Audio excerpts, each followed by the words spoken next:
Salut à tous, heureux de vous retrouver sur Direct Course, votre émission quotidienne sur canalturf.com. Vendredi 21 mai, le quintet se déroulera sur l'hippodrome de Paris-Vincennes. Autant vous le dire tout de suite, nous avons des bases en béton.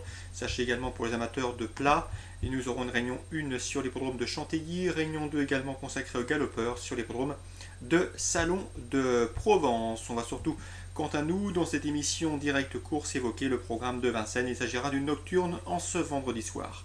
Le quintet, le prix Jacques de Saint-Sauveur est un exercice de vitesse, départ prévu 20h20 pour cette épreuve rassemblant des chevaux bien connus, voire même très bien connus en pareille société, des chevaux de surcroît de qualité. Je vous le disais, nous avons des bases solides. Il ne faut donc pas s'attendre à de gros rapports dans ce quintet qui n'a malheureusement réuni que 14 partants. Autant vous dire que si les favoris répondent présents, et ce qui devrait être le cas, nous nous dirigeons sur des petits rapports, mais l'essentiel est de passer au guichet, vous le savez. Pour ce quintet, eh bien, nous ferons confiance bien évidemment au numéro 6, Quito d'Avez, et au numéro 1, Pretty Jet. Ces deux concurrents se connaissent bien. Ils se sont d'ailleurs affrontés récemment dans une épreuve de même acabit. Sur ce même parcours des 2100 mètres, ce jour-là, eh bien, c'est Quito d'Avez qui revenait dominer aux abords du poteau Pretty Jet, vous le savez, qui est l'une des révélations de ces derniers meetings d'hiver. L'élève de Sébastien Garato a considérablement augmenté son compte en banque au cours du dernier meeting hivernal sur l'hippodrome du plateau de Gravel. Ces deux concurrents seront déférés des 4 pieds. Sachez également qu'ils peuvent se targuer de pronos tout à fait intéressants. En effet, Quito d'Avez a marché 1,11,3 sur ce parcours, alors que Pretty Jet se recommande d'une réduction kilométrique d'1,11,4. C'est largement suffisant pour une nouvelle fois formée de jumelé gagnant cette épreuve. Il faut dire a priori que le gagnant bénéficiera sans doute du meilleur des parcours. Ce sera sans doute une affaire de circonstances de course entre le 1 Pretty Jet, un numéro toujours piège, mais cette jument aime courir caché et sait finir très vite, et le numéro 6, Quito d'Avez, un Quito d'Avez qui était au préalable entraîné par Benjamin Goetz pour son frère Pierre-Emmanuel. Sachez que désormais, ce Quito d'Avez, hongre de 6 ans, est sous la férule de Fabrice Soulois, sans doute pour une campagne européenne à terme. En tout cas, le 1 Pretty Jet et le 6 Quito d'Avez, au papier, s'annoncent tous les deux redoutables. Petit bémol concernant Quito d'Avez, il n'est pas à l'abri d'une incartade. À part ça, tous les feux sont au vert.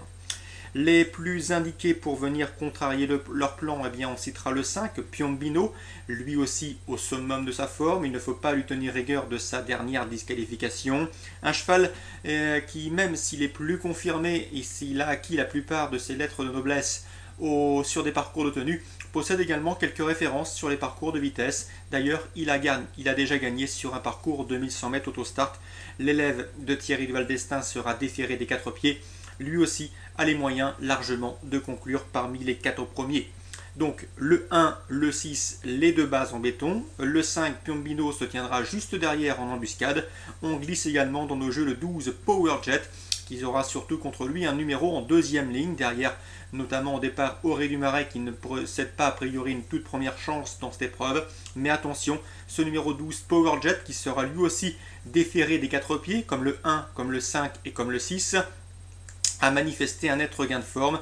Après une rentrée à Cholet, il vient de très bien se comporter à Vincennes, prenant une deuxième place tout à fait encourageante.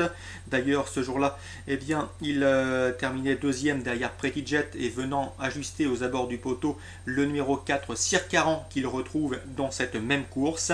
Bref, nous avons des lignes qui s'entrecroisent et qui nous aident largement à dénicher et à élaborer un pronostic sensé pour ce quintet. Donc le 12, Power Jet, il est revenu au mier. Pierre Lévesque le dit au top de sa forme. Le cheval est un spécialiste des parcours de vitesse. Il est pieds nus. S'il peut bénéficier d'un bon parcours en dépit de sa position en deuxième ligne derrière l'autostart, nul doute qu'il a les moyens également de venir, pourquoi pas, chatouiller Pretty Jet et Quito d'Avez. Donc pour un jeu tiercé au quartet, les bases le 1 et le 6. Pour un jeu quintet, on peut éventuellement tenter 4 bases, le 1, le 6 et ensuite le 5 et le 12. Bien évidemment le 4, Circaran, qui lui aussi apprécie les parcours de vitesse, revient sur notre sol avec des prétentions. C'est un cheval qui possède à l'évidence un potentiel et qui apprécie cet exercice de vitesse. A priori, il est peut-être barré pour le succès, mais une place est largement dans ses cordes, d'autant qu'il a hérité d'un très bon numéro derrière les ailes de la voiture, le numéro 4. Donc attention à ce concurrent scandinave. 1, 6, 5 et 12. Derrière, on se méfie du 4. J'aime également beaucoup le numéro 10, Quigno du Relais. Sébastien Hardy l'a toujours tenu en estime. Un cheval qui réalise d'ailleurs une très bonne campagne. Il reste sur un succès plaisant et même très convaincant sur l'hippodrome d'Anguin.